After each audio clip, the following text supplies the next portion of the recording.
Hey guys, welcome back to Starcastic Remarks, and alongside James to my right and Chris to my left, my name is Ryan Chambers. We are the official Dallas Stars podcast of the THPN. That's the Hockey Podcast Network. Thank you for clicking on this video and joining us live. If you are, make sure you click like and subscribe if you're there on YouTube, and hit that notification bell. And if you like anything you hear today, remember it's Chris's fault, because he's the awesomest person ever. He's the one that puts this whole podcast together and all the topics and everything. But if you don't like it, then you can blame it on me and leave me a bad review. But either way, leave us a 5-star review on your favorite podcast platform of choice. Guys, how's it going today? How are we feeling? We got to see some Dallas Stars hockey, and I don't know what's going on in y'all's personal lives. Anything that's going new? Yeah, I like hockey. I'm glad hockey's back. You forget how much you miss it, you know? I'm right there with you. I was just like, oh, so this is what it feels like to actually watch hockey. I'll be honest, I completely forgot. And how amazing is Victory Plus? I mean, went from last year to getting to watch most of the home games and then getting Jumbotron feeds and stuff. And now I've got like actual whole hockey games. Every single preseason one, we get an actual game. It's amazing. Well, I don't think we've had happens tomorrow since it's an away game. Right. That's what I was going to get at. Still, the home games, I mean, that was basically a full broadcast. I loved it. And you know what? I honestly didn't hate Brian and Sevi. Like that was actually kind of cool. I enjoyed it. I was just like, they did much better than last year. Yeah, that was a lot of fun, and obviously they've got a lot of chemistry between the two of them. They've got some banter and some sarcasm from years past that kind of fin together pretty well for these broadcasts. And it's so laid back that it's a preseason game as well. They both did an excellent job, I thought, and putting together a good broadcast. So that's the Stars B team broadcast crew is probably better than 16 other NHL teams' local crews. Yeah, and side tangent, since we're going off on a side tangent for a second, I don't think people really truly realize like how lucky we really are with Josh and Razor. Obviously, we understand with Razor, he gets paid a lot of money just to do just Dallas Stars stuff now, but there's a lot of people who watch a bunch of different games, and I'm thinking about the hockey guy specifically because he says a lot of good things about the Stars, but I've seen lots of other polls, fan polls recently. Like I think The Athletic did one in the past several years, and the Stars broadcast is almost always up in like the top 5. At the very least, it's in the top 10, and most of the time, it's in the top 5. So we're very blessed and lucky to have the guys we got. And like you said, Chris, like that was our B team. Like that was pretty good for a B team broadcast. Yeah. Well, speaking of some preseason action, we're just going to jump straight into it. And we had the first game against the St. Louis Blues, or the farm teams of the St. Louis Blues. And then we had a game against the Minnesota Wild as well. The first game for the Dallas Stars was much more, prospect based. There were some NHL regulars in there, but not a ton. And then we saw a good chunk of the NHL roster play against Minnesota yesterday. And there's a lot of things that I want to get into, that I want to talk about, and particular players that I enjoyed, but I want to get y'all's thoughts before I step on any toes. So it's a very broad question, but anything stick out to you guys from the first 2 preseason games that, maybe is different from last year, or certain combos that you liked, whether that be on the offensive side or on the D pairs, whatever. What looks good? Someone who the preseason was really important for, or is going to be still important for, is Nils Lundkvist.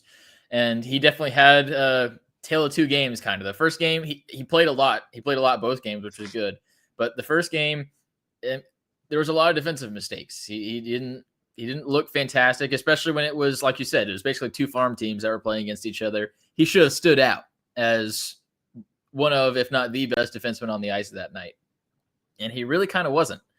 And then the Minnesota Wild game came, and he was so good, especially with the puck. With the puck in the offensive zone, he was fantastic. That is exactly what we want to see Nils Lundkvist do game in and game out when the season gets going. There's a little bit still on the defensive side that you didn't love in the Wild game, but I think for a player like Lundkvist, you take that. I mean, we had Klingberg be the Stars' best defenseman for forever. He had tons of trouble on the defensive end.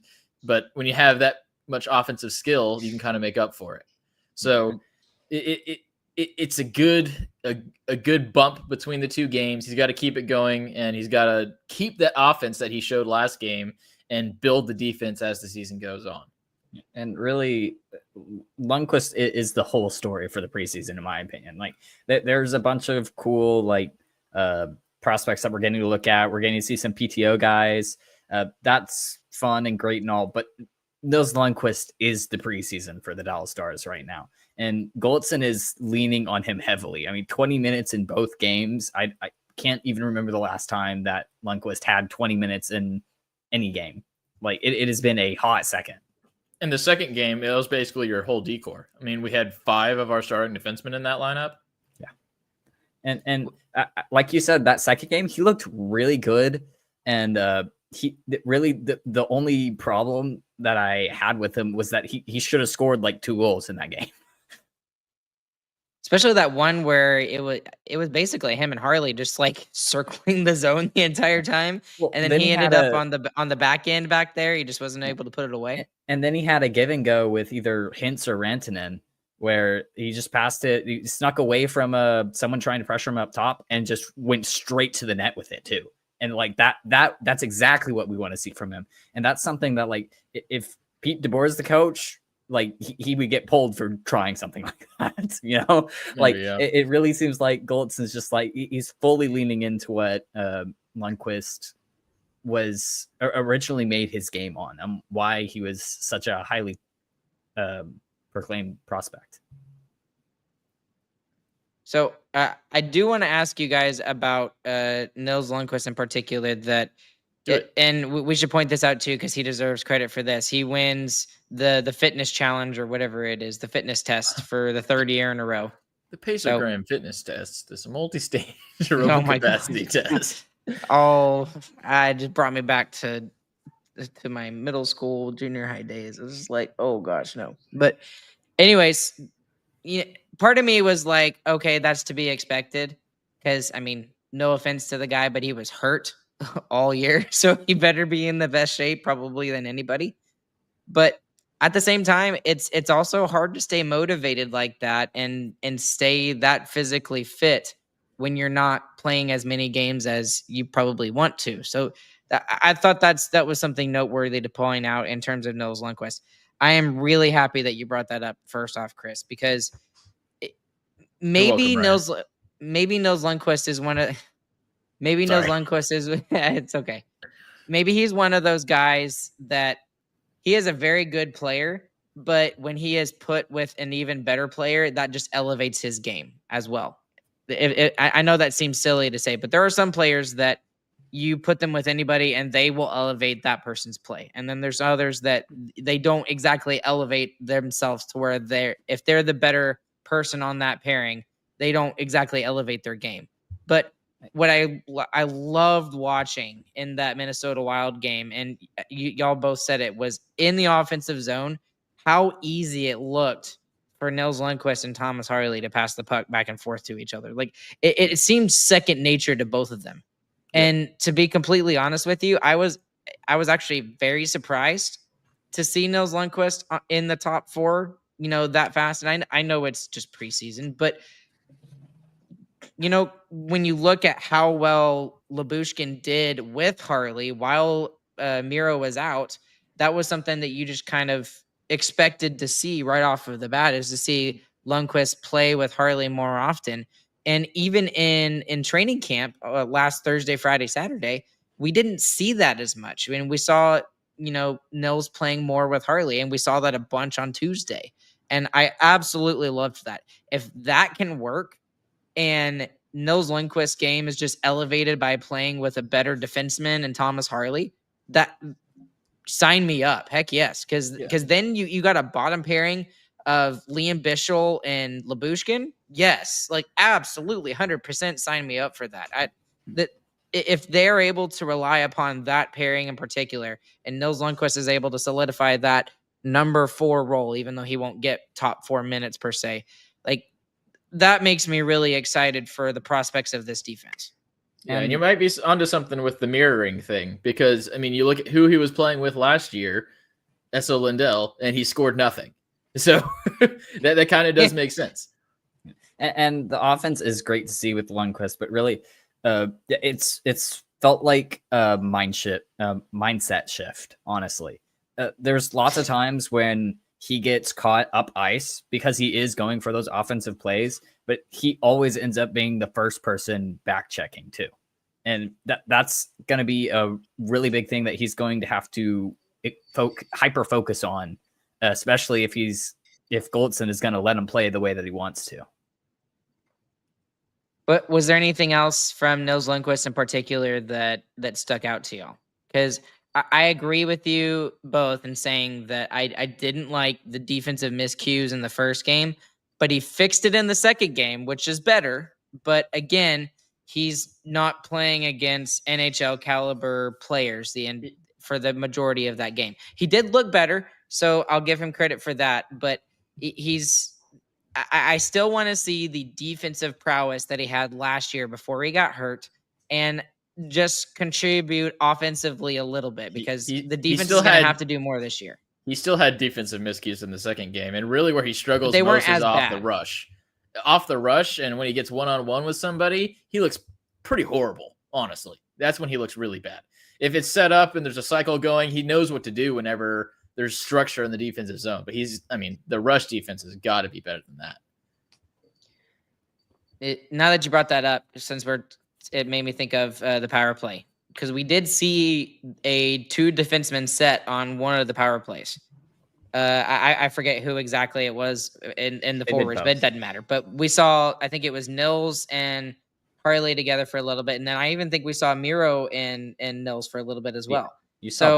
They were jumbling the power play the entire time, and that's what you're supposed to do in preseason. But I think that's a fantastic idea. If they can get Nils going on the power play, that is his strength. And that's something he hasn't been allowed to do, just because we've got, more than, I even think I would put even Liam Bischel above him at this point in terms of guys who can run a power play pretty well. And it's just not in his repertoire for the last couple of years. If we can get that going and give him that opportunity on the power play, that plays into his strength. Really, what they were using him as, though, was as like another forward. Instead of, he wasn't quarterbacking it. It was still Miro and Harley quarterbacking it. They were using him as a forward, and that's going to be important later in the season when we inevitably have a top 6 forward get hurt, and you don't know who to throw on that power play unit. And that's a good point. That's what I was going to say. Is Lundkvist is not going to play on the power play unless someone gets hurt. So if one of Miro or Harley gets hurt, he probably slots in there first. And if a winger who's good on the half wall on the power play gets hurt, I think Lundkvist could slot in there pretty well. But other than that, I don't see him going in unless there's an injury. Well, you might throw him in as well if there's like 15 seconds left on it. Like, he might be that part of that pairing that comes in right after. It's not going to be a regular thing. If we're resorting to Lundkvist on the power play on a regular basis, the power play is struggling. Yeah. What I mean, if it is struggling, but I don't know. I'm thinking too much about this. You've got so many other skilled players for that spot. You don't need Lundkvist there. Yeah, that's a good point. But still, I would like to see him get on the power play a little bit more, because I would not. I want to get him going. he won't be the quarterback of it unless Yes. Miro or Harley get hurt. I mean, one Right, of them has to get hurt, and then even then you might not want him to quarterback it. No, I don't want. I'm not saying I want him to quarterback it, but if he's on the goalie's right, which allows him to open up for those one-timers from the half wall, like you mentioned, Chris, or from inside the circle, or from the OV spot, like we say, that's a weapon that could be utilized and could be used because he's got a good shot. It's just he hasn't used it. He's got a lot of guys who have better shots than him, though. Yeah, Like, he has a good shot for a defenseman. He's kind of lost his shot in the last years. He scored 2 goals in the last 2 seasons. Yeah, he had 6 points last season. So he had 5, and there wasn't a goal. Yeah, so I think he was the only defenseman not to score one. Yeah, so yes, he has offensive gift. I wouldn't say scoring is one of them, though. Even Matt Dumba had a goal. Like, how sad is that? Exactly. Yeah. All right, moving off of Nils Lundkvist. Something else. Okay. I'm mostly just because it was, recency bias because of yesterday, but some of the line combos I saw from the forward side were really, really interesting to me. And again, I'll let y'all have the floor first, so you can talk about what you want to talk about first. But which of the lines kind of surprised you in some of the different combos that we saw last night? Well, in camp, Gulutzan is definitely mixing up the lines pretty much every day, kind of trying to see what works, what doesn't. I understand kind of the thought of why he's doing that, because if you're able to spread out the offense and still get the same production, then it's probably worth it because you can better mismatch lines, and it makes Gulutzan's job easier. It's easier for him to get his good players out against the other team's worst players. But just seeing in that Wild game with Robo, Rantanen, and Hintz together, it's like that's the line. Like, they have to play together. The first 2 shifts they had, they were just doing whatever they wanted to with the puck. It's a miracle they didn't score. So it's insane. I think Castillo called it the Supernova Line in his Substack. I think that's awesome. That's the name. I'm calling it right now. Those 3 are the Supernova Line. That's got to be it. I mean, they just look so good. Yeah, and then on the other side of that, you got the Unk line that they ran with. I loved that with Seguin, Duchesne, and Ben, and where I really thought we thought Sam Steele is going to be on that second line right now. But I mean, Ben looked pretty good on that line. It looked like he still had that chemistry with Seguin, which really is the big important thing there. And it's going to be really weird with him on wing as well as Seguin on wing, Duchesne being the center. Yeah. So that's a little different. That's definitely a way that you can kind of cover up some of his deficiencies too. I mean, Duchesne's a pretty fast skater, and since he's the center, he's going to have to be more defensively responsible. And Ben plays kind of like Marchment, and he's slow, kind of like Marchment. So I mean, the fit kind of makes sense. Yeah, I do worry about the speed on that line, though, because like Duchesne's not slow. I wouldn't call him fast, though. So, I mean, for an old guy, he's fast. I'll say that. But I don't know. Seguin and Ben have both lost a step pretty well. So I worry about that. Marchment also was like kind of line. Marchment was also one of the slowest skaters in the league, and he was on the line with them, and that line was dominant for the last 2-3 seasons they played together. So like. Yeah. I think Ben is slower than Marchment. I think Marchment's got a good step on him still. Advanced statistics says otherwise, but really? What does it say? And Robo are both in like the least like 20-mile-an-hour bursts per 60 minutes. Oh, well, crazy. For Robo, I think he could get to that burst, and he just doesn't. Like, that's just how he plays. He's like Lionel Messi. He's just walking around until, I'm gonna go now. Or he just makes like a random shot that you never thought would go in, and it just happens. He just slides into space where he knows the puck's gonna pop out. Right? Yeah. I love that y'all brought up both of those lines because I agree. I had not seen David Castillo's piece yet, Chris. So I love that Supernova reference. That's awesome. That better stick. I also like the Unk line too. That was the line that most impressed me last night because I just didn't have a whole lot of expectations from that. And if Ben is able to I don't want to say, have a huge amount of production, but the expectations change if he is that guy in the top 6, right? Oh yeah. Like if he doesn't get to 20 goals and he's in the top 6, that's very bad. In my I personal don't think opinion. so. I mean, he's making $1 million now. If he scores more than 10, I'm happy.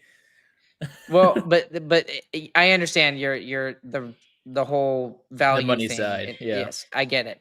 But look at who you're playing with and Sagan and Ben. I mean, or Sagan and Ben. Sagan and Duchesne. Duchesne was a point per game player last year. And then before Sagan got hurt, he was over a point per game player. So I mean, if they're at that point pace and Ben's below him, I mean, that's fine with me. If Ben's facilitating it, just standing in front of the net, that's cool with me. I'm not saying, again, I'm not saying he has to get to 30 goals or anything like that. But like, if he doesn't get to 20, that needs to be like the benchmark for me. If he's playing in that type of top 6 role. I also like the idea of Ben being higher up because I prefer him playing higher than Sam Steele. And I think kind of the Wild game proved that even more to me. I mean, he had several really great chances and just whiffed them. And that's kind of been his MO, is like he's skilled, he makes great plays with the puck, and then he doesn't score. And the only time he proved that wrong was in the shootout. So I would prefer not to have him higher in the lineup because I think he can't finish. Honestly, that's just it. He's just not good at finishing plays. That really is just Sam Steele's whole story of his entire career. I mean, he's a first-round pick. The player is incredibly skilled. His hands are amazing. It's just the most important thing in the game is putting the puck in the back of the net, and that's just the thing he struggles the most at. Yep. And speaking of putting the puck in the back of the net, Ben has been at 399 for like what? 9 months? Decades. Oh, yeah. It feels like. Just a stat to reinforce the goals thing with Sam Steele. He has had a single season that he has scored 10 goals. Yeah. And that's just great. I mean, you look at him, he looks like a middle 6 guy. Yep. Like he could play second line minutes. And I mean, one season with over 10 goals for as long as he's played is kind of horrible for how good he looks. Yeah, no, it's bad. So are we still on the train that he's going to get that left wing spot on the second line? Or do we think that maybe based off of just, again, one preseason game, but based off of one preseason game and some of the looks that we've seen in training camp, is it Ben that has that second left wing spot? I really think it's a lot more up to Wyatt Johnston than anyone else at this point. If Wyatt still really wants to play center, then it's probably Ben playing the wing up there. But if Wyatt just wants to play more and we're just going to lean on Wyatt to score goals, he's going to play on the wing on the second line, I think. Yeah, I'm still going to think Sam Steele is going to be it. Because, I mean, he looked good in the game. Like, he truly did. And a lot of guys had, I mean, we only scored 2 goals. So a lot of guys had great looks and weren't able to finish. But and we're still waiting on Bourque too. So yeah, and it's just been a pattern for Steele is why I'm more worried about it than I am with the other guys. And Bourque actually is a pretty good topic to talk about too. He had a great first game in that pretty much like all prospect type of game against the Blues. He was the standout player in that game. Yeah. I mean, he played great the entire way through. That's exactly what I was going to say. Is like that's what we wanted Nils to do as well. He wanted to be like, man, that guy is way better than everyone on the ice. Bourque was. He was the best guy on the ice by a wide margin. Coming into his sophomore year, that is a great thing to see, especially with his trends in his career that he's had. And a contract year. Speaking of contract year, there's a lot of guys on this team that I don't want to talk about. Yeah, we'll talk about it after the season. Yeah, just when it comes, it doesn't matter. Yeah, we talked about that a couple of weeks ago, but go and listen to that episode. There are quite a few guys that need new contracts after this year, but Jim Nill is on the case right now. At least we know that for sure. He literally came out and said it himself that he's working on it. Okay, the one combo that I wanted to point out that's nowhere near as big a storyline, but that I was really impressed with, that I loved, was Roddick Foxa with Nathan Bastian. I loved watching them play in that first game. That was so much fun. They were just going after all of the Blues players. Like I think It's a lot of man flesh on that line, especially if you have Oscar back as that third guy. I think the crazy stat with Bastian was like he had the second most hits on the New Jersey Devils the last couple of seasons or something like that. And that's nuts for a player who's playing fringe minutes. Yeah. I mean, he's barely playing and he's hitting that much. That's what you want to see. And that's something that we got some with Bischel last season. And you bring in more of that can make your team really scary. Yeah, I think Bastian's going to be your regular 12th guy, and Blackwell's going to be your 13th more than likely, just because of that physicality that he can bring. Like when a guy like that is being physical and making those hits, it drags others with him, and hopefully it can drag Beck into that fight too. Because Beck's a big boy too. He needs to be throwing some weight around. We know those Europeans are hard to drag into the fight sometimes, but maybe if he's on the line, seeing Radek and Bastian put the body on the line over and over again, he'll be forced to. I think it's mostly going to matter about who they are playing against. And I know this is trivial for talking about a 12th forward, but like if we are playing against a team like Boston or another big boy team like Minnesota when they have their full lineup in, then we're probably going to more likely see Nathan Bastian. But if we play against a team like Montreal, for example, who also has some undersized guys, but they rely more upon their speed, then that would be an instance where you probably would want Colin Blackwell in compared to Nathan Bastian. Or you just put Bastian in and just crush everyone. Right. Well, I think Blackwell works great in limited use as well. I mean, think about the playoffs. The game he came back every time, that was his best game each time. I think it was 3 times he was taken out and put back in, and each time he was put back in, it was an amazing game. So I think he's really good. He has a good mentality when he's sat, and he has a good mentality when he gets back in too.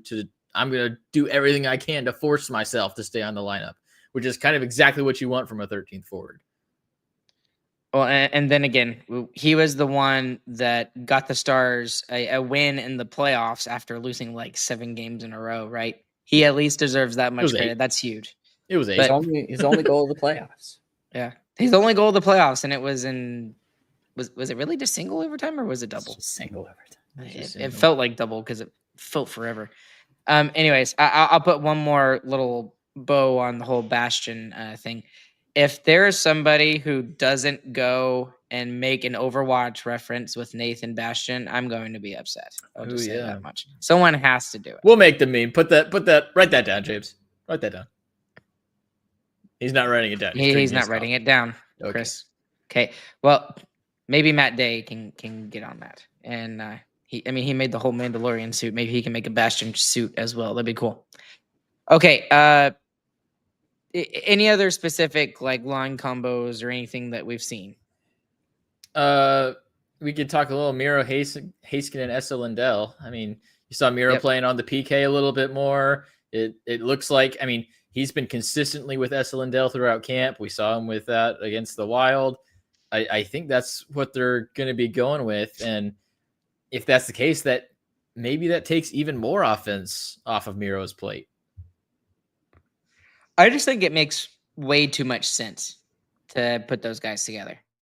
I mean, it doesn't make any sense to keep those guys apart. I mean, Esa Lindell has... make the Finnish pairing great for the Olympics too. Yeah, that's what I was going to say. It's like they literally play together in every international tournament. So, I mean, they've got the chemistry together. It will be more difficult for Miro to get offense. I think that's true. But I think it's also going to be easier for Lindell. He wasn't getting offense last year to begin with anyways. Yeah, but I think it will be easier to also have Esa Lindell exit the zone. And it looks like the Stars are turning their forecheck breakout to be more of a controlled breakout rather than, hey, bail the zone and we'll Hail Mary the puck to you, which was what Esa Lindell was great at. So it's looking like it's going to be a little bit more controlled. So if Esa can just dish it to Miro and let Miro do that, I think that makes his job a little bit easier too. So I think it might bring down some offense, but it'll help the transition game. So we'll see how it goes. I love the way that the lines, the combos would be for if Harley and Lundkvist, if that experiment can stay together. Because again, that just the biggest question, the weakness right now, even though we have lost like about 60 goals on the offensive side, the big question still seems to lie with what is the defense going to look like. I mean, I think we have a pretty good idea of what the forward lines are going to look like. It's just Nils Lundkvist is that wild card, and him and Bischel. It's just like, okay, where are these guys going to line up? Are they bottom pairing or are they top four? And Right. so it's going to be interesting to see how it lines up and what the opening night roster is going to look like. And I think your ideal world right now is Lindell is like your normal guy that would sit next to Harley. And then when you get later in the game where you really can't have a mistake on defense, Bischel might bump up and be more with Harley and to really lock down the defensive side. So it might be we have a fourth defenseman by committee. Fair enough. I also wanted to give some love out to Trey Taylor as well. I thought he played really, really well in the game on Tuesday, and I was very, very impressed with how he did, and I'm really excited to see how he does in Cedar Park this year. Yeah, he's pretty great. He plays really smooth. I mean, he has the kind of Miro Heiskanen-ness to him. Like you watch him play, and you're just like, yeah, that's how you're supposed to play hockey. You know, I mean, it just looks beautiful to the eye. So he's definitely great. He needs to work a little bit more on the defensive side, I think, and to figure out more when he needs to push into the offensive zone and when he can't, because he did have a few odd man rushes the other way because of that. But the skills are all there. So it really is somebody who could develop into a solid modern defenseman for the Stars in a year or two. Yeah, he's definitely fun to watch, but there's still some improvement that needs to be made. But the improvement is the teachable stuff. Yeah, that's the important part. Like you can't teach the cool stuff you're seeing him do, really. And then I know it's always the same, but I love watching Antonio Stranges play. I do. I really do. Yeah, that's around. exactly what I'm saying. Is like the way he skates reminds me so much of a roller hockey skater. Like just the whole, the inside edges in towards and just like skate. Mohawk. Yes, it's just. It's so much fun to watch, and he's able to keep the speed so well when he does that. I don't know if he's ever going to be like an NHL level player, or if he's ever going to get there. But still, he's that one skill it makes it so much fun. Yeah, Stranges is kind of the opposite. You watch him, and you're like, I didn't know you could do that on the ice. Like, right? Like that's not what hockey's supposed to be. You see him do that, it's like, what is happening? Yeah. Yes. And what's funny is that he normally only does that in the offensive zone. Right? Like off the rush or something. That is not true at all. He does it everywhere. He will do it anywhere he pleases. I was trying to give him a little bit of good grace. Okay, I know it's that fun to watch. I don't care. He can do it if he wants. Just there's other parts of his game that still need to be improved. Okay. We're not going to take a hard right, but I do want to talk specifically about Glenn Gulutzan. And what I want to know from you guys is things that you have noticed, because I've already seen it was almost instantaneous. The differences in the can't think of the word systems. Thank you. The systems that he wants them to play. But what specifically do you see with Glenn Gulutzan's fingerprint on this team already with just, 2 preseason games down? Well, like I mentioned earlier, the breakout is very different. The Stars breakout last year was blow the zone, good luck defenseman. And that's definitely not going to be what it is this time. There's going to be a lot more you're going to be seeing skaters actually skating towards their own defensemen who have the puck, which I'm sure will be nice for the defenseman. They'll see a friendly face. And then in the D zone, I think it is a hybrid man that they're running right now. So the defenseman's going to follow their forward if he's between the faceoff dots and the net, but he's not going to chase him out to the wall or out to the point. He's going to stay home a little bit more. So I think we got that one right. The the power play looked pretty traditional. Looked like your classic 1-3-1 for the most part. I think the first game, one of those, I think it was the second power play group in the first game, so had a lot of AHL guys on it. I think they ran a little bit of a spread. So I wouldn't be surprised if we see that at some points, but offensive zone looked pretty normal. I'm glad you said all of that, Chris, because the one thing that I noticed the most was that hybrid defensive zone coverage. Like it was very different. And to be honest with you, I'm not exactly sure exactly how it works yet. I've kind of gone back and looked at a couple of specific clips, and especially when it was in our zone for an extended period of time, like 30 seconds or longer. And I'm still trying to figure out like who's responsible for who when this situation happens. If it's up at the point, is it man on man, or is it actual like zone coverage or whatever? But for the most part, that there is a hybrid. I still think it leans more towards a zone coverage system rather than a man on man. And specifically even when it goes down kind of below the face-off circles. Like when it gets down in the corners behind the net, it looks like there's not a whole lot of man-on-man coverage, especially down there.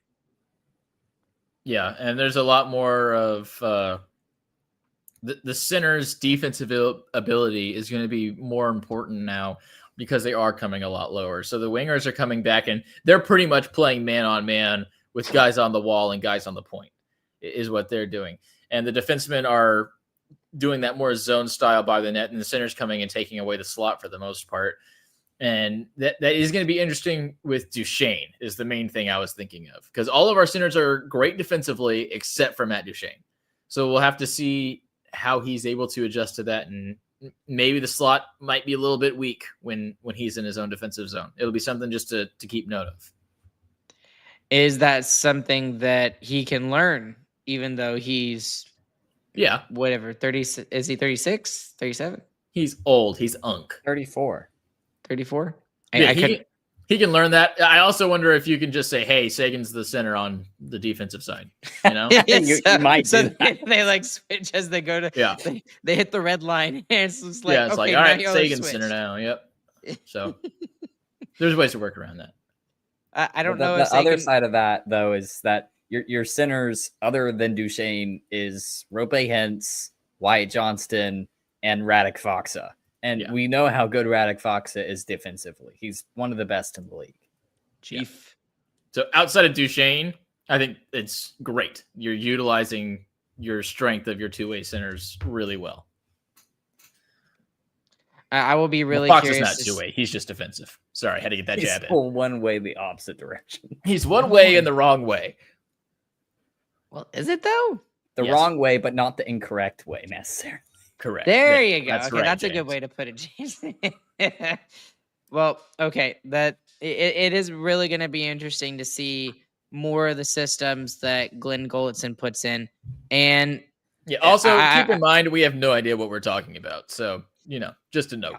Yeah. Yes. Fair enough. We are not experts at all. We just like to analyze things as fans.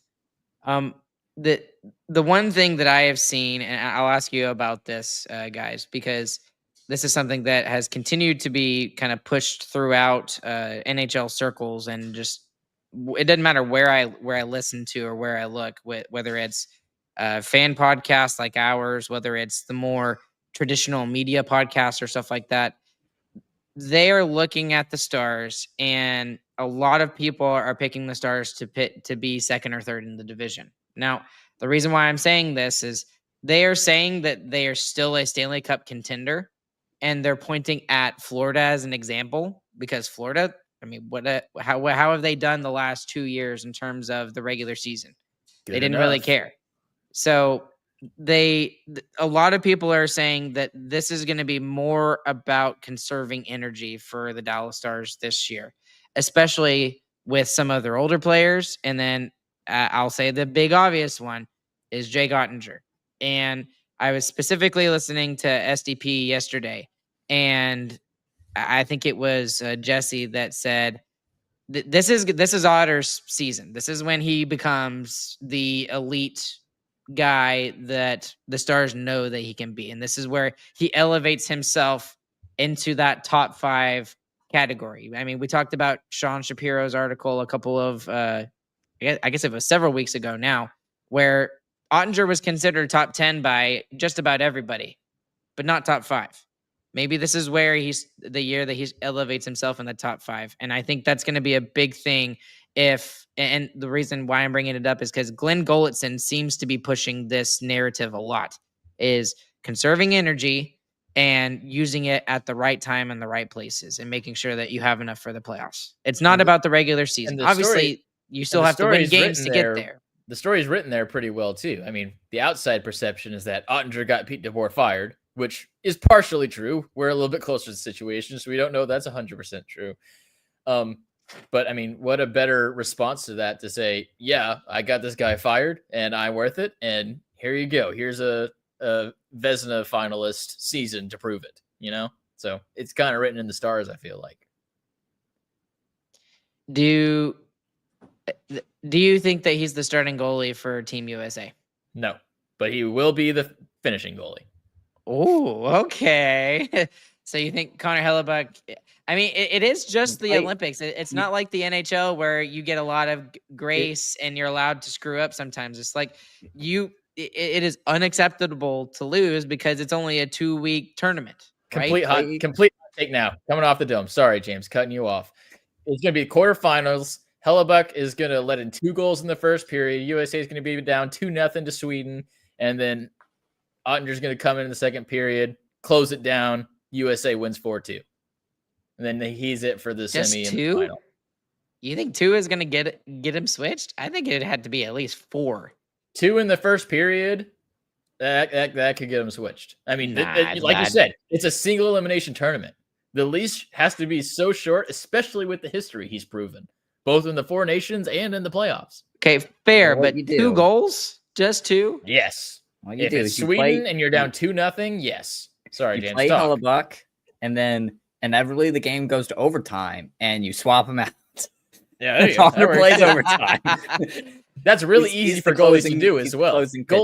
Goalies love getting switched in the middle of games. It's super easy. Right. It's normal. But then Honor ends up with all the win because he's in for the game-winning goal. Because he doesn't give up that is more how goals. Stats. Okay. Just since we're already talking about it. The one thing that we hadn't really talked about a whole lot in this episode is about Jake Oettinger, and he seems posed for a big season. This seems to be it. He's starting his new. I think that he is starting his new contract. Correct. This is his $8 million contract that's kicking in now, or was that last year? I thought that was last year. Maybe it was last year. Whatever. He's making $8 million now. Yeah. No matter what, he's getting paid big bucks as one of the better goalies in the NHL. I think that the Stars need a little bit more from him, and they specifically need it in the playoffs. And the only way that's going to work is if he plays 55 games, give or take 2. So maybe he gets to 57. I don't know. I don't want him to play less, honestly. I want him under 50 regular season games. With how the schedule is and with how good Casey DeSmith is and with him probably playing some games in the Olympics, I'd like to see him under 50. And you're absolutely right. We've seen good Oettinger in the playoffs. Like, that's what we've gotten the past 3 years. Oettinger has played good. He's played good enough for us to win the cup. Absolutely. But we haven't seen him take over a series. We saw a little bit of it with the Jets, maybe. But even then, I don't think he took it over. I think he beat Hellebuck, but I think Hellebuck wasn't great either. So it would be awesome to see him really do what he did against the Flames and prove that is not a fluke.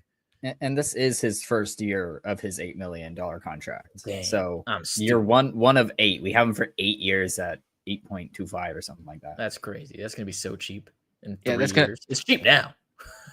Yeah. Sorry, random stat that dropped into my head because I was watching an episode. Did you know the average NHL player actually makes more money than the average NFL player? Oh, that makes sense. Yeah. I didn't think about it at first. I didn't think that made sense, but the gap between the top and the bottom isn't as wide. Right, exactly. And then the just the fact that NFL rosters are so vast. There's like 53 guys on the team. Minor league hockey players are some of the best paid minor league athletes as well. So hockey doing right. Really? Yep. And they don't even get paid that much either. There are veteran AHL guys that make six figures yearly, like pretty consistently. What does Curtis McKenzie get? It's not public. I don't think. I haven't seen it. All right. Well, anyways, getting back to Otter and all of that. Is he the key for the Dallas Stars this season? No, because he will be good. I still think the key is Lundkvist and Bourque and how much they can improve. Because if they both step into their roles, your team is good enough right now. You don't need to add anything. It's Lundkvist, Bourque, and I would throw Harley in there as well. I mean, Harley's got to have another. Just we know he can do it, but if he takes a step back this year, that's really, really going to hurt the offense, especially from the back end, because there's not much. No one else is going to score. Let's put it that way. We have two scoring defensemen, and that's Miro and Harley. Even if Lundkvist has a good season, he maybe gets 30 points. That would be ridiculous for him. Yeah, I feel. Okay, I've got a couple of like NHL things I want to ask you guys about, but do it. Anything specific about the Dallas Stars? No, that's it. Sorry, that's Angel. Anyways, sorry, that was awkward. But anyways, I do want to ask you guys. Said something. I want to ask you guys about two players in particular that are one we know for sure is going to be retiring after this year, and the other we're not sure about. And the two players I'm talking about are Anze Kopitar of the Los Angeles Kings. He announced before the season has started that this will be his final NHL season, and he will have spent all 20 years with the Los Angeles Kings. And then I want you guys to speculate on whether or not this is going to be Ovechkin's final season or not. So first off, what do you think about Anze Kopitar and how he's been? It is crazy how ridiculously consistent he has been over his career. And then is this it for the grade 8? Yeah, Kopitar is one of the most underrated players ever. You go back and look at those 2 Kings Cups in 3 years, and it's like, that's wild. Those were out of nowhere. Like, especially the first one. Absolutely nuts. Love that. Especially with how hockey has kind of been the past 10 years. Like, it feels like the team that's supposed to have won the cup has kind of won it recently, you know? And that Kings year, it wasn't really the case. They came out of nothing. So, love Kopitar. Definitely underrated. Yeah, Kopitar is one, like you said, he's one of the most consistent players too. I mean, he's just you never think of him as like the top superstar, but every time you play against the Kings, you're like, oh crap, that dude's really good. Yep. And I don't know about Ovi. I mean, Ovi, I think Ovi would have to score less than 30 goals. And then he'd retire because he's only ever had one season where he scored less than 30 goals, and that was the shortened COVID season. Yeah, I mean, he's still pushing Rocket Richard. I mean, why are you retiring? You're one of the best goal scorers in the league still. Yeah.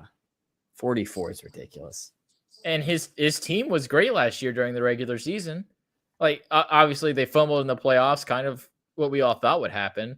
But if anyone's going to be able to have the leadership to push them through that, it's going to be Ovi. I think he can get to 1,000. Is he going to get there? I don't think so. Yes, I don't think he's going to get there. But he's a top 10 goal scorer. Like, why would he not play 3 more seasons? Yeah, if his body can make it, and right. I mean, he loves the game more than anyone. I mean, didn't he like break a leg last year and he still came back? Yeah, and like 2 still weeks, broke the record. Like, that's insane. I mean, like I said, I think he's going to he's going to have a season where he's just extremely mid, and then he'll resign. Yeah, I agree. That's crazy to think. Mid for him is what, 20 25 goals. to 30 goals. Yeah, it's 20. All right, that might even be bad, honestly. Like 30 to 40 is probably mid for him. And then also consider like how slow he started this past year. Like his team was scoring all the goals for him. They had a lot of guys who had career years this past year. Like Poitras, no, not Poitras. Protus. Poitras is on a different team. Protus and then Connor McMichael had career years, and then Dylan Strome also. They kind of came out of nowhere as a number one center, and then Jacob Chikrin was also really good for him. I think he had like 8 goals almost halfway through the season. I remember saying something like that. Like it was incredibly low, and then just like the back half of the season, he just went on a tear, and he looked like the Ovi from 10, 15 years ago. So I just have no idea. I don't want to even like if I had a betting odd and I was told I had to bet on something, I don't know. I honestly don't know because it just seems like he could go on forever. And then when you finally think he's slowing down, he's like flicks the switch and he's like psych and still gets to 44 this past year. He's 40 years old, 41? 40. Old. Like it just And he played the utterly least ridiculous amount of like time on ice per game this season too that he ever has, and he still scored 44. What is his average 2 years ago, James? From 2 years ago. Yeah, off the dome, James. So in the 2022-2023 season, his time on ice was at 20 minutes per game. This last season, it was at 17:43, which is manageable for him. But that's 2 minutes less each game, and he still ended up with 44 goals. Honestly, just keep him on the bench, play him on the power play. He had more goals in less games. That's crazy. Like I don't know how he does it. It's just absolutely incredible what he can do. Okay, the only other thing that I wanted to talk about, it's nothing particular, but you know, looking through all of the social media posts and stuff like that, I am absolutely shocked with how many injuries there still are for a lot of players. And not just for Dallas Stars players, which, by the way, we should go ahead and put this out. Apparently, Jamie Benn is day to day. I don't know if y'all saw that, but that came out today. Yeah, Robert Tiffin had a tweet about it. But there's still a lot of prominent players that are still currently injured, and the season starts in like a week and a half. I mean, like you got like Anders Lee for the Islanders, and is an example. Sorry, Charlie Lindgren for the Seattle Ryan Lindgren for the Kraken. I mean, Snuggerud for the Devils. Looks like he got hurt in practice today. Like it sounds like a Pokemon. Snuggerud. Yeah. He has an awesome name though, right? Isn't it kind of cool? But he's supposed to be a big master part. Ball at him. Right. He's supposed to be a big part of the Blues attack this year as a young guy. And I mean, there's even some other guys that I know I'm forgetting about right now that are also very key, like Blackwood. But there's another one, Blackwood, the starting goalie for the Colorado Avalanche. It looks like he might not actually be in the opening night roster, and he is reportedly progressing. So I want to get y'all's take, and maybe it's just me, and every season has always been like this, and I just hadn't been paying attention at the beginning of the seasons. But it really feels like there's a whole lot more injuries still, even though most of the players have had a good long, off season to try and get all of these issues fixed. I don't know. I don't really see it as too abnormal. I think it's pretty standard. normal. Yeah. Okay. And the funny thing is they're going to add 2 more games to the season next year. So they're going to have even less time to heal up. So it's going to become more normal. I still don't know how they're going to do with all of these games. If they're going to add 4 new teams, like the rumors are. Wait till next Olympics. Like that schedule is going to be even crazier. I've also heard things that they're actually going to try and start at the end of September rather than, early to mid-October or whatever, so that way they can actually get the Stanley Cup awarded before the end of June, which I think is still stupid. But I love I don't know. it. But last thing, because I'm just curious about what you guys think with this, because I've been getting into this, going down rabbit holes with this. Do you think the NHL actually gets to 36 teams eventually? I hope not. It looks like that's where they're going, though. I mean, that's kind of where I'm at too. I think that's a foregone conclusion at this point. I really think that that is the push. And I don't know how long it's going to be before that happens, but it feels like it's a lot more. It's a lot sooner than a lot of people realize. Like some people are like, oh yeah, like 10, 15 years, there'll be 36 teams. I think it's in the single digits. I think in the next 8 years, we see 4 new teams. And I think it'll be Houston, probably Kansas City, and then we'll see back in Arizona and back in Atlanta. You just, the incentive structure is just so obviously there for the league and the owners, especially. Like the owners, they just get money, like they just get paid, and all they lose is a middling player for each team. Like it's a no-brainer for the owners to do that. Well, I don't know, but I just think it's a foregone conclusion. I don't like it. I think I don't want to water down the talent pool anymore. I mean, I'm not saying it's super watered down, but like we talk about it, every team has a hole with the salary cap. Like there's a problem with every team, and we don't want to have more problems, I guess. I mean, like you don't want to have, like, imagine you add those 4 more teams and every team has a bad line, like a bad one. And then the game for coaches is just try to mismatch as much as you can, do anything you can to get your first line against the fourth. And I mean, I can see it getting silly. I just don't agree with you in terms of it's going to water down the talent pool. Like, I mean, it objectively does. It adds more players. Okay, objectively, yes, but I think that there is enough quality out there that you can have 4 more rosters that are NHL caliber. I just don't think that's true though, because I mean, that's you look at the players. Seattle Kraken. You look at the Seattle Kraken. I think they're a perfect example. They added an expansion team, and they haven't been able to crawl out of mid.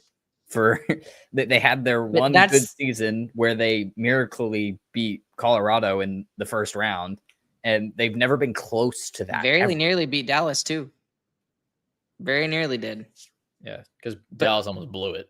And Dallas has to play 6 to 7 games in every single playoff series. That's just a foregone conclusion. It's the rules. But anyways, but like the thing is that yes, it's 100. It's like 100 players, but we're talking from across the world, guys. Like there are. Do you think right now, there's 100 players that aren't in the NHL that should be? Yes. No, not true. Yes. I don't think that's true. I think that's true. You're talking more than 3 players that are in the AHL from every single team right now that should be on the NHL roster. I think that there is. That's just my personal. There's 4 Texas Stars I think should be in the NHL right now, and that's one of the best AHL teams in the league. I count 4. Who are they? Just because I'm curious. I would say Rizkovian, Huru, Petro, and probably Capobianco, maybe Hughes, maybe Lind. So 3. I think Hughes would be really good in the bottom 6 role. I would love that. And plus, I think he has a little bit of scoring. But not a lot. That's what I'm saying. Like, the Texas Stars are one of the deepest teams in the AHL. They don't have 10 players that should be in the NHL. I don't know. We could talk about that for the rest of the night, but time's up. But we'll agree to disagree. I think that they will eventually get to it, and I don't think it's going to water down the pool. But okay. Anything else we need? Water. I'm just going to pretend like I didn't hear that. Okay. Anything else, guys? Nope. All right. That's going to do it for us here today. Thank all of y'all for watching us live. If you have been, if you're watching us later, we appreciate you guys just as much as Chris takes a giant bite of a potato chip while muted. So you don't even get to hear the delicious chewiness of his chip. Crunchiness. But anyways, crunchiness, chewiness, whatever. Well, I guess crunchiness doesn't make I any hope. sense. I hope chips aren't. Y'all keep getting me on side tangents. Stop. I'm trying to wrap the show up. Click chips like and chewy. subscribe and hit that notification bell if you're watching on YouTube. We appreciate you. If you are listening on the audio side, please consider leaving us a 5-star review on your favorite podcast platform of choice. We would appreciate that. And if you'd like to support us monetarily, there's a couple ways for you to do that. You can either become a Who Cares Club member. Oh my gosh, James, that is ridiculous. He just holds up a big bag of Haribo gummy bears. I'm sorry, I have to 5 pounds? Oh my 5 pounds. gosh, that's ridiculous. $10. Got it at 5 Anyways. below. 5 and below. $10? $10 at 5 and below. Go buy them up. That doesn't make any sense though. It's 5 and below. Anyways, okay. And then you can become a Who Cares Club member, or you can even go to starcasticremarks.shop.com and support us by buying merch there. We'd appreciate that too. Alongside James, alongside Chris, one who has a giant bag of gummy bears, the other awkwardly chewing on chips. My name is Ryan. We'll catch you guys on the flip side. We hope you guys have a fantastic morning, afternoon, evening. Whenever you guys are listening, we're getting closer and closer to the start of the regular season. Go Stars.